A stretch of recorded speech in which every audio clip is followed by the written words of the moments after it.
Multiverse का एक ऐसा दौर जहां वक्त, वास्तविकता और ब्रह्मांड के नियम भी टूट जाते हैं, क्योंकि इस दौर में कुछ ऐसे टाइटन्स का निवास है जिन्होंने अपनी हर लिमिट्स को तोड़ा है और शक्ति प्राप्त करने की भूख इन्हें इस हद तक शक्तियां दे चुकी है कि अब बस लगता है कि यही मैक्सिमम पावर की लिमिट होनी चाहिए, क्योंकि इसके परे कल्पना ही नहीं किया जा सकता। पर हर बार ये हमें गलत साबित करके अपने सारे लिमिट्स को तोड़ जाते हैं और उन्हीं में शामिल है G-man 5.0 the watchman of doom. एक और जहां जी-मैन पहले एक सामान्य सा इंसान था, पर एक घटना ने इसे पूरी तरह से बदल कर रख दिया। ऊपर से इस पर हुए अपग्रेड्स ने इसे एक god tier techno organic titan बना दिया, और दूसरी तरफ है वॉचमैन ऑफ डूम, मल्टीवर्स का वो गार्डियन जिसका काम ही है हर विकृति को नष्ट करना, चाहे वो जी-मैन जैसा टाइटन ही क्यों ना हो। पर क्या वॉचमैन ऑफ डूम के लिए ये इतना भी आसान होने वाला है, या कहीं चाल उल्टी न पड़ जाए? तो आज के इस वीडियो में अंत तक बने रहे, क्योंकि ये मुकाबला जी-मैन और करप्ट हो चुके टाइटन टी-मैन की है। पर वीडियो में आगे बढ़ने से पहले वीडियो को लाइक करना बिल्कुल ना भूलें। स्किबिडी मल्टीवर्स में Titan cameraman, speakerman, TV man सब आए, पर एक कैरेक्टर हमेशा से सबसे खास रहा। भले ही ये एक विलन है, पर इसके चाहने वालों की कमी नहीं। ये एक मिस्टीरियस पर्सन, एक मास्टरमाइंड और एक कर्स्ड सोल है। ये कोई और नहीं बल्कि जी-मैन है। बात करें जी-मैन के स्टोरी की, ये कहानी तब की है जब धरती पर स्किबिडी टॉयलेट्स नहीं हुआ करते थे, पर जी-मैन था जिसका वास्तविक नाम कोई नहीं जानता, पर सभी इसे गवर्नमेंट नेम के नाम से जानते थे, क्योंकि यह सरकार के ही आदेश से वैज्ञानिकों के एक दल लिए किसी गुप्त स्थान पर कुछ एडवांस टेक्नोलॉजी और वेपन्स को डेवलप करने में जुटा हुआ था। और इसने कई प्रोजेक्ट्स में काम किए, जैसे कि वायरस में म्यूटेशन लाना, नए किस्म के जानवरों को बनाना, और साथ ही इसने ऐसी तकनीक बनाई जिससे ये एलियन से भी कांटेक्ट कर सकता था। पर इसे अभी तक किसी एलियन के संकेत नहीं मिले थे, लेकिन एक दिन चमत्कार हुआ, क्योंकि जी-मैन द्वारा बनाए सैटेलाइट ने एलियन के सिग्नल डिटेक्ट किए। पर इस बात को सभी से गुप्त रखते हुए जी-मैन उन एलियन से संपर्क करने का निश्चय करता है, और एलियन से हुए संवाद में इसने एलियन से नई तकनीक और ताकत की मांग रखी। एलियंस को शायद काफी जल्दी थी, वो तुरंत जी-मैन को मिलने की लोकेशन बताता है। जी-मैन बिना देर किए उस जगह पहुंच जाता है, पर लंबे इंतजार के बाद इसे लगने लगता है कि इसे किसी ने मूर्ख बनाया है। पर कुछ ही देर में एक असामान्य सी घटना घटी।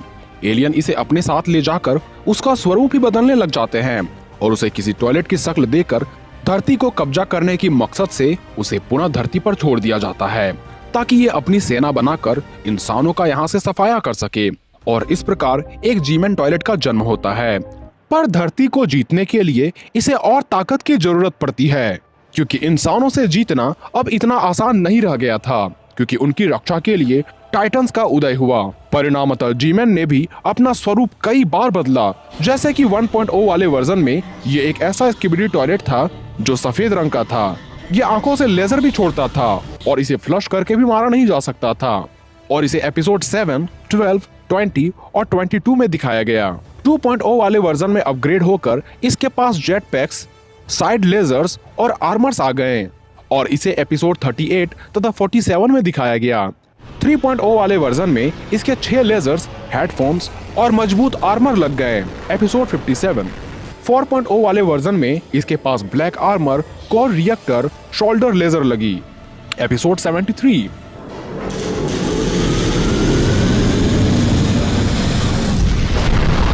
पर 5.0 वाले वर्जन में इसमें कमाल की अपग्रेडेशन हुई, क्योंकि इसके पास astro upgrades, mechanical arms, cyber eye, jet packs, blasters तथा क्लोज लग गए, और इसे एपिसोड 77 के पार्ट 4 में जगरनॉट एस्ट्रो टॉयलेट से भी लड़ता दिखाया गया।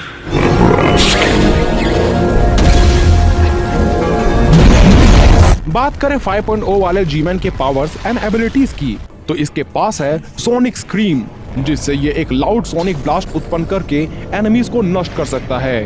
ये अब काफी तेज गति से उड़ सकता है।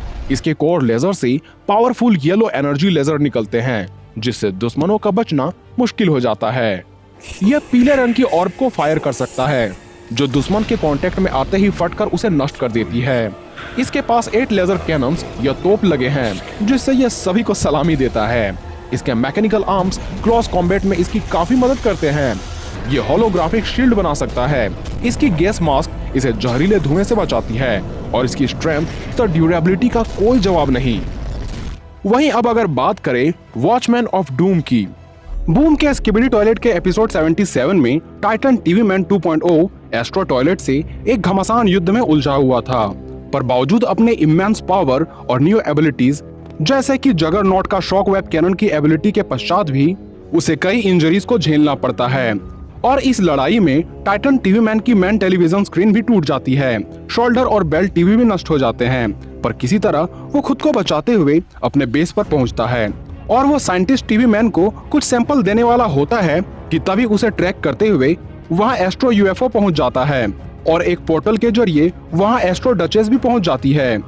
टाइटन टीवी मैन पहले से ही इतना घायल हो चुका था कि वो लड़ना तो दूर खुद बचकर भाग भी नहीं सकता था। इसी बात का फायदा उठाते हुए एस्ट्रो डचेस अपने टेंटिकल से टीवी मैन को पकड़कर अपने साथ पोर्टल के अंदर ले जाती है, जहां पर एक carrier astro toilet titan TV man के कोर में एक ऑरेंज रंग वाला कोर पेनेट्रेटर डिप्लॉय कर देता है, जिस वजह से टाइटन टीवी मैन की पर्पल रंग वाली एनर्जी बदलकर ऑरेंज रंग की हो जाती है और टाइटन टीवी मैन अब पूरी तरह से करप्ट हो जाता है। अब वो टीवी मैन एस्ट्रो की टीम में आ चुका था और इसका नाम overseer astro toilet TV man से बदलकर वॉचमैन ऑफ डूम रख देता है।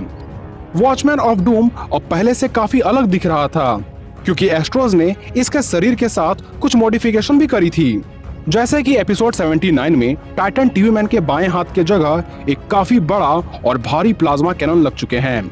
साथ ही बाएं भुजा में एक बड़ा प्लाज्मा शील्ड प्रोजेक्टर भी लग चुका है, जो इसे कई अटैक से बचाने का काम करता है। इसके दाहिने हाथ में नारंगी रंग की चमकती हुई डूम ब्लेड आ चुकी है। शोल्डर बैग्स पर 6 होमिंग क्लोज लग चुके हैं। एक प्रोपल्शन रिंग इसके पीठ पर लग चुकी है, जिस वजह से ये काफी दूरी तक उड़ सकता है। इसके अलावे इसके टीवी हेड्स पर स्पाइक्स, इलेक्ट्रिक चार्जेस और प्लाज्मा वायर इसके गले और दाहिने भुजा पर लग चुका है। ये अब कोई प्रोटेक्टर नहीं बल्कि एक डिस्ट्रॉयर बन चुका है। बात करें वॉचमैन ऑफ डूम के कुछ पावर्स एंड एबिलिटीज की, तो इसके पास है डूम कैनन। इसके बाएं हाथ की जगह एक अत्यंत शक्तिशाली तोप लग गई है, जिसके पास इम्पैक्टर एस्ट्रो टॉयलेट के प्लाज्मा कैनन जैसे ही एबिलिटीज है, पर यह डूम कैनन और भी अधिक घातक और विध्वंसक है, क्योंकि इससे निकलने वाली प्रोजेक्टाइल्स बड़े पैमाने पर विनाशकारी शॉकवेव उत्पन्न करती है। इसके दाहिने हाथ पर एक डूम ब्लेड लग चुकी है, जो नारंगी रंग की चमचमाती बड़ी सी तलवार है और ये इतनी घातक है कि इससे डूम ने एक ही ब्लो में साइंटिस्ट स्किबिडी टॉयलेट को नष्ट कर दिया था। इसके कंधों के पीछे 6 होमिंग क्लोज लगे हैं, जो डूम के कंधों से अलग होकर टारगेट को बड़ी तेजी से हिट करते हैं, जिससे टारगेट पल भर में ही नष्ट हो जाता है। वॉचमैन ऑफ डूम अपने कोर से ऑरेंज प्लाज्मा को शॉर्ट फायर कर सकता है, जो छोटे मोटे दुश्मनों को तो पल भर में चिथड़े उड़ा दे। इसकी कोर पेनिट्रेटर इसके चेस्ट पार्ट की रक्षा हर हमलों से करती है। साथ ही इसके पास एक शील्ड प्रोजेक्टर भी है, जो कि एक ऑरेंज प्लाज्मा शील्ड है, तथा ये इसे किसी भी प्रोजेक्टाइल्स, चाहे वो खुद की ही शॉक वेव कैनन ही क्यों ना हो, से इसकी रक्षा करता है। इसके अलावे ये काला धुआं छोड़ते हुए कहीं भी टेलीपोर्ट हो सकता है और प्रोपल्सन रिंग की सहायता से अब तो ये काफी दूरी तक उड़ भी सकता है। यानी दोनों को कंपेयर करें तो हमें पता चलता है कि अब तो टीवी मैन भी एक विनाशक बन चुका है, और ये बात हमें भूलनी नहीं चाहिए कि जब एक रक्षक भक्षक बन जाए तो उससे जीत पाना नेक्स्ट टू इम्पॉसिबल हो जाता है। अब भले ही जी-मैन ने कई अपग्रेड किए हो, पर टीवी मैन सिर्फ 2 बार अपग्रेड करके ही जी-मैन का सामना कर पा रहा था, और अब तो ये करप्ट होने के साथ साथ विनाशकारी बन गया है। इसलिए इसे संभाल पाना अब जी-मैन का बस का नहीं। इसलिए आज के इस मुकाबले का विनर वॉचमैन ऑफ डूम होगा। खैर, इस पर आपकी राय अलग हो सकती है, जिसे आप कमेंट बॉक्स में लिखें। तो आज के लिए बस इतना ही, मिलते हैं अगले वीडियोस में।